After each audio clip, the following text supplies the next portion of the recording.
رحمن يا رحمن ساعدني يا رحمن اشرح صدري قرآن املأ قلبي قرآن واسق حياتي قرآن. بسم اللہ الرحمن الرحیم. چینل اسلام اور جدید معاشرہ ماڈرن سوسائٹی اینڈ اسلام کے حاضرین، ناظرین اور سامعین، السلام علیکم ورحمۃ اللہ وبرکاتہ. آج میں ایک اور موضوع جو کہ تاریخ اسلام سے متعلق ہے اس کے ساتھ آپ کے سامنے پیش خدمت ہوں. یہ موضوع ہے سیدنا ابوبکر صدیق رضی اللہ تعالیٰ عنہ. سیدنا ابوبکر صدیق رضی اللہ تعالیٰ عنہ جو ہیں وہ ہمارے نزدیک محسن امت ہیں. جہاں پہ یہ بات ذہن میں رہے کہ رسول اکرم صلی اللہ علیہ وسلم کی ذات اقدس محسن انسانیت ہے، تمام انسانیت پہ ان کے احسانات ہیں. لیکن حضرت ابوبکر صدیق رضی اللہ تعالیٰ عنہ کی جو ہستی اقدس ہے یہ محسن امت ہے کہ امت پہ ان کے اتنے احسانات ہیں کہ ان کو شمار ہی نہیں کیا جا سکتا. مکی دور نبوی میں احسانات، مدنی دور نبوی میں احسانات، وصال النبی صلی اللہ علیہ وسلم کے موقع پہ احسانات، دور خلافت میں امت مسلمہ پہ احسانات، حتیٰ کہ فوت ہوتے ہوئے بھی امت مسلمہ پہ احسانات، اور اپنے فوت ہونے کے بعد جانشینی کے مسئلے میں بھی امت پر احسانات کی ایک طویل فہرست. اس لیے میں نے ایک سال پہلے اپنی کتاب پچھلے سال چھپی ہے، اس کا نام محسن امت سیدنا ابوبکر صدیق رضی اللہ تعالیٰ عنہ رکھا ہے. اس کے اندر میں نے ان کے تمام احسانات بڑے تفصیل سے گنوائے. سب سے پہلا احسان جو ان کا عظیم احسان، جو میں 3 احسان آج سامنے رکھوں گا، وہ رسول اکرم صلی اللہ علیہ وسلم کی وفات وصال النبی صلی اللہ علیہ وسلم کے موقع پر ہے. جب 12 ربیع الاول کو رسول اکرم صلی اللہ علیہ وسلم کی روح مبارک قصف انصری سے پرواز کر گئی تو یہ خبر سنتے ہی تمام صحابہ اپنے ہوش و حواس گم کر بیٹھے. حضرت عمر بن خطاب رضی اللہ تعالیٰ عنہ جیسے جلیل القدر صحابی مسجد نبوی میں انہوں نے تلوار نکالی اور کہا جو کہے گا رسول اللہ صلی اللہ علیہ وسلم فوت میں اس کی گردن اڑا دوں گا. حضرت علی کرم اللہ وجہ، حضرت فاطمہ رضی اللہ تعالیٰ عنہ گھر جا کر بیٹھ گئے. حضرت عثمان رضی اللہ تعالیٰ عنہ گفتگو نہیں کر سکتے تھے، گم سم ہو گئے، چپ ہو گئے. یہ جلیل القدر جو ہمارے صحابہ کرام تھے ان کا یہ حال تھا. حضرت ابوبکر صدیق رضی اللہ تعالیٰ عنہ مدینہ سے تقریباً 10 کلومیٹر دور سخت ان کا مقام ہے. صبح انہوں نے نماز پڑھے اور پھر وہاں چلے گئے. انہیں جب اطلاع ملی یہ فوراً آئے. ان کے چہرے پہ کوئی نومیدی نہیں تھی، ان کے چہرے پہ کوئی قنوطیت نہیں تھی، حقائق کا عکاس ان کا چہرہ تھا. مسجد نبوی میں پہنچے، سیدھا رسول اکرم صلی اللہ علیہ وسلم کے گھر پہنچے. حضرت عائشہ صدیقہ اپنی بیٹی جو ان کے گھر رسول اکرم صلی اللہ علیہ وسلم کی جسم مبارک وہاں پہ موجود تھا، تو وہاں جا کے ان رسول اکرم صلی اللہ علیہ وسلم کے چہرے پہ یمنی چادر پڑی تھی، چادر ہٹائی اور آنکھ اور ناک کے درمیان ماتھے پہ بوسہ دیا اور رو پڑے. عجب بکان شدید زور سے. اور اس کے بعد یہ رونا انسانی نیچر ہے، انسانی فطرت ہے، لیکن آپ کے اوپر قنوطیت طاری نہیں ہوئی.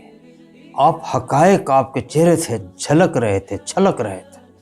آپ نے اس وقت عظیم جملہ کہا کہ یا رسول اللہ، آپ جس طرح زندہ ہوتے ہوئے خوبصورت ہیں، اپنی موت کے بعد بھی ویسے خوبصورت لگ رہے ہیں، اور اللہ تعالیٰ آپ پر 2 موتیں اکٹھے نہیں کرے گا. کتنا عظیم جملہ تھا. ہم نے کہا کہ یہ جو ایک فطری موت تھی یہ آ گئی، لیکن آپ کی ہستی، آپ کا پیغام، آپ کا دین قیامت تک زندہ رہے گا، اور یہ آپ کے زندہ رہنے کی علامت ہوگی. یہ دیکھیں کس طریقے سے یعنی غم کے اندر بھی انہوں نے، اور پھر بہرہ مسجد نبوی میں پہنچے. اور مسجد نبوی میں پہنچ کر انہوں نے دیکھا حضرت عمر رضی اللہ تعالیٰ عنہ غصے میں کھڑے تھے. تو آپ نے فرمایا عمر بیٹھ جائیں، ارسل جا عمر. وہ نہ ہوئے، آپ دوسری جگہ آپ نے شروع کیا اپنا خطبہ. سارے صحابہ اکٹھے ہو گئے اور آپ نے مارکۃ العراء خطبہ دیا. آپ کے تمام خطبے مارکۃ العراء تھے، تاریخ اسلامی کا سنگ بنیاد ہے. آپ نے کہا کہ جو لوگ رسول اکرم صلی اللہ علیہ وسلم کی عبادت کرتے تھے، آج رسول اکرم صلی اللہ علیہ وسلم فوت ہو چکے، دنیا سے جا چکے. اور پھر قرآن مجید کی وہ آیت پڑھی کہ قد خلت من قبلہم الرسل افئن مات او قتل انقلبتم علی اعقابکم. جب یہ آیت پڑھی تو سارے مسلمانوں کے ذہن کلیئر ہو گئے. حضرت عمر رضی اللہ تعالیٰ عنہ جیسے جلیلوں کا فرماتے ہیں کہ جب یہ میں نے آیت سنی میں نے سمجھا کہ یہ آیت آج اتر رہی ہے، اور میرے پاؤں جواب دے گئے اور میں وہیں زمین پہ بیٹھ گیا. اگر حضرت عمر، حضرت ابوبکر صدیق رضی اللہ تعالیٰ عنہ یہ رویہ نہ اپناتے، پتہ نہیں کیا اس وقت ہمارا حال ہوتا. آپ نے اپنے ہوش کا دامن تھامے رکھا، اور یہ امت پہ آپ کا بہت بڑا احسان. میں نے جیسے پہلے تصویر پیش کی کہ جل و قدر صحابہ کرام جو تھے وہ گھبرا گئے، گم سم ہو گئے کہ کیا ہو گیا، اتنا بڑا سامنے آ گیا یکدم، اور انہیں کوئی سوچ نہیں رہے تھے کیا کریں کیا نہ کریں. ہر کوئی اپنے ذہن کے مطابق غم کے اندر ڈوبا ہوا تھا.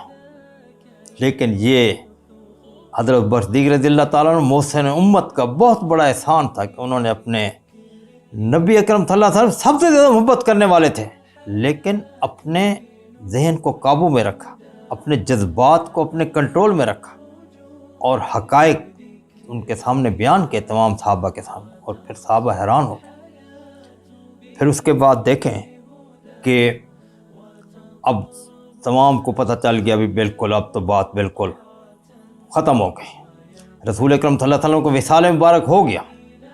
اب رسول اکرم صلی اللہ علیہ وسلم کو غسل دینا، تدفین تک ان میں آپ مشغول ہو گئے. اب آپ جب مشغول ہوئے تو اس وقت اب ذرا دیکھتے جائیں کتنے احسانات ہیں. رسول اکرم صلی اللہ علیہ وسلم کو ان کے اپنے خاندان والے غسل دینے کے زیادہ حقدار تھے، بجائے اس کے کہ سارے مہاجرین انصار آ جاتے. ہر کسی کی خواہش تھی کہ ہم انہیں غسل دیں رسول اکرم صلی اللہ علیہ وسلم. حضرت علی کرم اللہ وجہ، حضرت عباس، حضرت عبداللہ بن عباس، فضل بن عباس سارے غسل دے رہے تھے، حضرت ابوبکر صدیق رضی اللہ تعالیٰ عنہ بھی ساتھ. اب انصار نے آواز دی کہ ہم بھی رسول کے قرابت دار ہیں، ایک کو بلا لیا ان میں سے. حضرت ابوبکر صدیق رضی اللہ عنہ نے کہا کہ اے مہاجرین انصار، اگر تم نے یہ روش اختیار کی، میں تمہیں خدا کی قسم دیتا ہوں کہ تمام لوگ خاموش کر کے بیٹھ رہے ہیں، ان کے حقدار یہ لوگ زیادہ ہیں نہلانے کے اور کفنانے کے. اور پھر سارے خاموش ہو. اچھا، آپ اندر ان کے ساتھ مصروف تھے کہ رسول اکرم صلی اللہ علیہ وسلم 10 بجے کے قریب فوت ہوئے، یہ 12 بجے کا واقعہ تھا، اور 12:30 کے قریب آپ کو اطلاع ملی، حضرت عمر رضی اللہ عنہ بلایا باہر کہ آپ آئیں ذرا، ایک اہم کام ہے. اب میں یہ احسانات بتا رہا ہوں. حضرت ابوبکر صدیق نے فرمایا کہ رسول اکرم صلی اللہ علیہ وسلم کے کو نہلانے اور کفنانے سے اور بھی زیادہ کوئی اہم کام ہو سکتا ہے؟ حضرت عمر فرمایا ہاں آپ آئیں تو صحیح. باہر ہے. انہوں نے فرمایا کہ اس طریقے سے انصار ثقیفہ بنی سعدہ میں اکٹھے ہیں، اور وہ وہاں پر کوئی امیر چن رہے ہیں، اور اگر کوئی امیر انہوں نے چن لیا تو پھر اس امیر کو معدول کرنا، اس کے امیر کی جگہ دوسرا امیر لانا، یہ ہمارے لیے بڑا ناممکنات میں سے ہو جائے گا، لہٰذا آپ فوراً چلیں، ہم وہاں چلتے ہیں. اب یہاں پہ ایک طرف رسول اکرم صلی اللہ علیہ وسلم کی میت مبارکہ تھی جس کو غسل دیا جا رہا تھا، ایک طرف آپ کا پیغام اور آپ کی بنائی ہوئی ساری سلطنت اس کے گرنے اور اس کے ختم ہونے کا خطرہ تھا. اب آپ نے دوسرا احسان فوری طور پہ یہ کیا. پہلا احسان آپ کا یہ تھا کہ تمام کے ذہن آپ نے کلیئر کیے، جو کہتے فوت نے مان گئے کہ ہاں آپ کا وصال ہو گیا، اور جو پریشان تھے ان کی پریشانیاں ختم ہو گئیں، اب وہ حقائق کو مان کر اور اس کام کی طرف لگ گئے. اب دوسرا احسان دیکھیں، آپ فوراً وہاں سے نکلے اور پہنچے وہاں تو دیکھا تو انصار حضرت سعد بن عبادہ رضی اللہ تعالیٰ عنہ کے ارد گرد بیٹھ کر اور اپنا امیر چن رہے ہیں. اب وہاں پہ آپ نے ایسی تقریر کی اور ان کے مناقب بیان کیا. آپ نے کہا کہ انصار کا بہت بڑا مقام ہے، اور اس کے بعد پھر آپ نے قرآن کی آیات پڑھی، اور قرآن کی آیات آپ نے پڑھ کے ان کے سامنے یہ بات واضح کی کہ قرآن میں جہاں پر بھی ذکر آیا ہے والسابقون الاولون من المہاجرین والانصار، اور اس طریقے سے اپنا سورہ حشر میں ہے کہ وہ جو مہاجرین ہیں ان کا پہلے ذکر ہے، انصار کا بعد میں. آپ نے فرمایا کہ پہلے مہاجرین کا ذکر ہے پھر انصار کا ذکر ہے، لہذا آپ خلافت ہمیں دے دیں اور وزارت آپ سنبھال لیں. وہ ایسی دل نشین باتیں تھیں قرآن اور حدیث کی روشنی میں اور رسول کے اقوال کی روشنی میں کہ تمام پل پڑے، اور ان کا ٹھیک ہے جی جو آپ کہیں. اب اس موقع سے فائدہ اٹھاتے ہوئے حضرت عمر رضی اللہ تعالیٰ عنہ نے فوراً کہا کہ ابوبکر صدیق آپ رضی اللہ تعالیٰ عنہ آپ ہاتھ بڑھائیں. آپ کو رسول اکرم صلی اللہ علیہ وسلم نے نماز کے لیے اپنی جگہ کھڑا کیا تھا اور آپ افضل البشر بعد الانبیاء بالتحقیق ہیں. اور اس طریقے سے آپ نے مناقب اور ہاتھ پہ بیعت کی اور پھر سارے پل پڑے ابوبکر صدیق رضی اللہ ہاتھ پہ بیعت کر. بہت بڑا فتنہ ٹل گیا امت مسلمہ کے بکھرنے کا، سلطنت محمدیہ رسول اکرم جو سلطنت قائم اس کے ختم ہونے کا، اور مرکز امت جو ختم ہو چکا تھا رسول اکرم صلی اللہ علیہ وسلم کے وصال مبارک سے، وہ مرکز دوبارہ بن گیا. اگر یہ نہ بنتا اور رسول اکرم صلی اللہ علیہ وسلم نہلانے میں کفنانے میں سارے رہتے اور پھر مہاجرین اور انصار کا اتفاق ختم ہو جاتا، منافقین آ جاتے اور مدینہ کی ریاست ختم ہو جاتی اور اس کے بعد اسلامی سلطنت ختم ہو جاتی. آپ اس ساری چیزوں کو سمجھ رہے تھے، آپ نے امت پہ احسان کیا اور پھر اس کے بعد تمام مسائل حل کر کے پھر آپ فوراً پہنچے مسجد نبوی میں اور پھر سارے انتظام میں شریک ہوئے. اور شریک ہونے کے بعد پھر آپ نے جو احسان امت محمدیہ صلی اللہ علیہ وسلم پہ کیا وہ یہ تھا کہ صحابہ نے پوچھا کہ سیدنا ابوبکر صدیق رضی اللہ تعالیٰ ہم رسول اللہ صلی اللہ علیہ وسلم کو کہاں دفنائیں؟ آپ نے پھر طریقہ واضح کیا. آپ نے فرمایا کہ میں رسول اللہ سنایا کہ جہاں نبی فوت ہوتا ہے وہیں دفنایا جاتا ہے. پھر پوچھا کہ رسول اکرم صلی اللہ علیہ وسلم کا جنازے کا طریقہ کیا ہوگا؟ پھر وہ طریقہ واضح کیا. لیکن کس طریقے سے امت محمد صلی اللہ علیہ وسلم احسان در احسان کرتے جا. یہ تو میں ابھی صرف ایک موقع کا بیان کر رہا ہوں. اور اس کے بعد پھر آپ نے سب سے پہلے رسول اکرم صلی اللہ علیہ وسلم کی نماز جنازہ پڑھی اور بتائی کہ انبیاء کی نماز جنازہ کیسے ہوتی ہے. اور اس کے ساتھ آپ نے حضرت عمر رضی اللہ تعالیٰ عنہ، حضرت عثمان، حضرت علی کرم اللہ وجہہ، حضرت عبیدہ بن جراح، تمام جلیل القدر صاحب آپ کے ساتھ تھے. آپ نے یہ تمام مراحل بڑے بہترین طریقے سے اور پھر اس کے بعد دوسرے دن بیعت عام ہوئی اور پھر آپ نے خلافت کا بوجھ سنبھالا. اور یہ بھی امت میں بہت بڑا احسان تھا آپ کا. اگر وہ خلافت کا بوجھ نہ سنبھالتے تو اور کوئی اس کے اہل نہیں تھا. حقیقت ہے رسول اکرم صلی اللہ علیہ وسلم نے اپنی زندگی میں بتا دیا تھا کہ میرے پاس خلیفہ کون ہوگا. آپ نے مصلی پہ کسے کھڑا کیا؟ 17 نمازیں حضرت عمر دیگر نے پڑھائی. ایک نماز حضرت عمر رضی اللہ تعالیٰ نے پڑھائی. رسول اکرم سے آواز سنی تو آپ پریشان ہو گئے، یہ کون پڑھا رہا نماز؟ نہیں ابو بکر رضی اللہ تعالیٰ نے پڑھائیں گے اور کوئی نہیں پڑھا سکتا. کسی اور صحابی کو کیوں نہیں آپ نے آگے کیا؟ آج لوگ کہتے ہیں جی فلاں فلاں فلاں. نہیں، حقائق کو سامنے رکھیں. یہ نہیں کہ اپنی مرضی سے جو ہم بناتے جائیں. 17 نمازیں آپ نے پڑھائیں اور اس میں رسول اکرم صلی اللہ علیہ وسلم نے کسی اور کو آگے نہیں آنے دیا. بالکل نہیں، حضرت ابوبکر صدیق پڑھائیں گے. پھر جو رسول نے آخری خطبہ دیا اس کے اندر آپ نے کہا کہ دیکھیں، اب یہ دیکھیں کہ احسان دیکھیں امت پہ. آخری خطبے میں آپ نے فرمایا کہ اللہ تعالیٰ نے ایک بندے کو اختیار دیا ہے کہ وہ دنیا اختیار کرے یا آخرت. تو اس نے آخرت اختیار کی. تو اس پہ ابوبکر صدیق رضی اللہ تعالیٰ عنہ رونے لگ گئے اور شدت سے رونے لگ گئے. آپ کے آنسو نہیں رکتے تھے. کوئی صحابی نہیں سمجھتے کہ اس بات حضرت عمر رضی اللہ عنہ، عثمان، حضرت علی، حضرت عبیدہ بن جراح رضوان اللہ تعالیٰ سارے بیٹھے تھے. حتیٰ کہ بعد انصاری صحابی کہنے لگے کہ ہم نے کہا یہ کیا مسئلہ ہے؟ رسول اکرم صلی اللہ علیہ وسلم ایک شخص کی بات کر رہے ہیں اور یہ بزرگ خام کا رونے لگ گئے. اور آپ نے کہا کہ یا رسول اللہ آپ کے بعد ہم کیسے زندہ رہیں گے؟ انہوں نے فرمایا ابوبکر چپ رہو، بس اپنی جگہ پہ رہو بس. دیکھیں وہ جیسے کہتے ہیں کہ پنجابی کا ایک فکر ہے کہ عاشقاں دی ہٹی تو بنا دانے، تیرے میرے بول خدا جانے. اب دیکھیں وہ ایک دوسرے کے بول سمجھ رہے تھے. اور پھر یہی ہوا کہ جب چند دنوں بعد رسول اکرم صلی اللہ علیہ وسلم کا وصال مبارک ہوا تو صحابہ نے کہا اس دن ہم سمجھے کہ صرف حضرت ابوبکر صدیق رضی اللہ تعالیٰ عنہ جو ہیں یہ رسول اکرم صلی اللہ علیہ وسلم کے رازدان، شناسائے مزاج نبوت ہیں. اور پھر آپ نے اس خطبے میں کہا کہ میں کسی کو نہیں جانتا جس کے ابوبکر صدیق رضی اللہ تعالیٰ عنہ سے زیادہ میرے اوپر احسانات. لہٰذا مسجد میں جن جن لوگوں نے اپنے دروازے رکھے ہوئے ہیں مسجد نبوی میں وہ سارے بند ہو جائیں، صرف ابوبکر صدیق رضی اللہ دروازہ کھلا رہے. اب بتائیں، خود رسول اکرم صلی اللہ علیہ وسلم ان کی خلافت کی یہ توثیق کر رہا ہے. بہرحال رسول ان کے بڑے احسان ہیں. ان میں ایک احسان یہ بھی ہے کہ آپ نے اسلامی قانون کی بنیادیں واضح کی کہ سب سے پہلے کون سا ماخذ قانون ہوگا، اس کے بعد دوسرا کون سا ہوگا، پھر تیسرا کون سا ہوگا۔ ایک بوڑھی عورت آپ کے پاس آئی اور وہ دادی تھی، اس نے کہا کہ پوتے کی جائیداد میں مجھے حصہ دیا جائے۔ ہم نے فرمایا قرآن مجید میں تو تیرا حصہ نہیں ہے، قرآن مجید تو باپ کا حصہ ہے، وَإِهِ لِكُلِّ وَاحِدٍ مِّنْهُمَا السُّدُسُ، ماں باپ کے لیے کہ بیٹا اچھے ہو۔ اور مجھے حدیث کا بھی پتہ نہیں ہے کہ رسول اکرم تمہارے حق میں فیصلہ کیا ہو۔ پھر آپ نے صحابہ کرام سے پوچھا، ہاں بھی آپ کو کوئی پتہ ہے؟ ایک صحابی نے کہا ہاں میرے سامنے رسول اکرم صلی اللہ علیہ وسلم نے جب والدین نہیں تھے تو دادی کے حق میں 1/6 کا فیصلہ کیا۔ انہوں نے کوئی گواہ، اس نے کہا فلاں گواہ۔ اب یہاں آپ نے متعین کر دیا، پہلا ماخذ قانون قرآن، دوسرا ماخذ قانون سنت، تیسرا ماخذ قانون اجماع یا صحابہ کا آپس میں مشاورت جو ہے، یہ آپ نے یہ کیا۔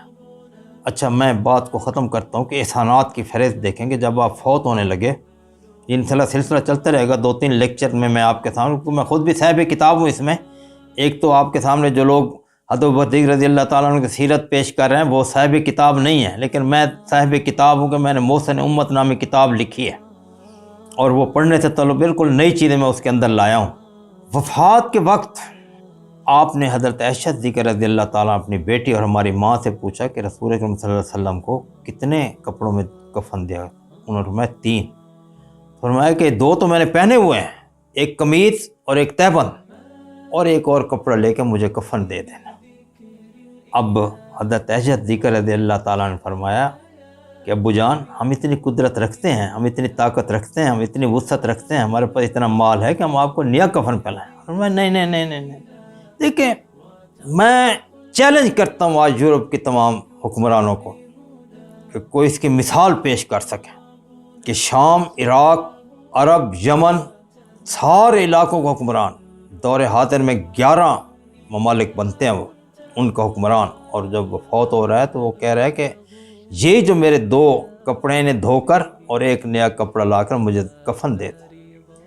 جب حضرت عائشہ صدیقہ رضی اللہ تعالیٰ نے جب بات کی تو آپ نے فرمایا نہیں بیٹی، ہماری ماں سے کہا جو ان کی بیٹی تھی کہ کفن تو اس لیے ہوتا ہے کہ اس کے اندر جو پیپ اور جو خون مردے کا نکلتا ہے وہ اس کے اندر اور خراب ہو جائے تو لہٰذا نیا کپڑے کیا ضرورت ہے، میرے پرانے کپڑے میں ٹھیک ہے۔ سبحان اللہ، اتنی عظمت کی حامل ہستی، کیا پیپ اور کیا خون ان کا، جو آج بھی قبر کے اندر ان کی لاش مبارک ویسے محفوظ ہوگی جیسے کہ رکھی گئی تھی، اور وہ قیامت دن ویسے رسول نے فرمایا کہ سب سے پہلے میں اٹھایا جاؤں گا، پھر حضرت ابوبکر دیگر عمر اٹھائے جائیں گے، اور اس کے بعد پھر ہم آگے چلیں گے، اور پھر دیکھیں گے آج بھی جن لوگوں کو خواب میں رسول اکرم صلی اللہ علیہ وسلم زیارت ہوتی ہے تو حضرت ابوبکر عمر رضی اللہ رضوان اللہ تعالیٰ اجمعین ان کے ساتھ ہوتے، لیکن انکساری دیکھیں، عاجزی دیکھیں کہ میں کفن جو ہے وہ پیپ اور اس کے لیے ہوتا ہے، کہاں ان کے لیے پیپ، اور ان کے تو درجات اتنے بلند تھے کہ نور ہی نور تھے، سراپا نور تھے۔ تو یہ 3 احسانات میں آج آپ کے سامنے رکھ رہا ہوں، مزید پھر انشاءاللہ آگے رکھوں گا۔ یہ وہ ہستیاں تھیں جنہوں نے دنیا کو زندہ رہنے کا طریقہ سکھایا، دنیا کو انسانیت کا سبق۔ مہاتما گاندھی نے 1948 میں جب انڈیا بنا تو اس نے ہندوؤں کا بہت بڑا لیڈر تھا، اور اس نے تمام جتنے اس کے گورنر وزراء اعلیٰ تھے ہندو سے بلایا اور کہا کہ میں تمہیں کہتا ہوں تم انسانیت کے طریقے اختیار کرو، لوگوں کی خدمت کرو، میرے پاس کوئی مثال نہیں ہے تاریخ میں، نہ ہندوازم میں، نہ بدھزم میں، نہ شنٹوازم میں، نہ جینازم میں، صرف مسلمانوں کے 2 حکمران ایسے گزرے خلفاء، حضرت ابوبکر صدیق اور عمر رضی اللہ تعالیٰ عنہ، جو 3 بر اعظموں کے حکمران تھے، لیکن زمین پر بیٹھ کے فیصلے کرتے تھے اور خاک نشین ہوتے تھے۔ یہ حضرت ابوبکر صدیق رضی اللہ تعالیٰ عنہ کے احسانات ہیں، اور ایک طویل فہرست انشاءاللہ باقی چیزیں میں آپ کے سامنے رکھوں گا۔ السلام علیکم۔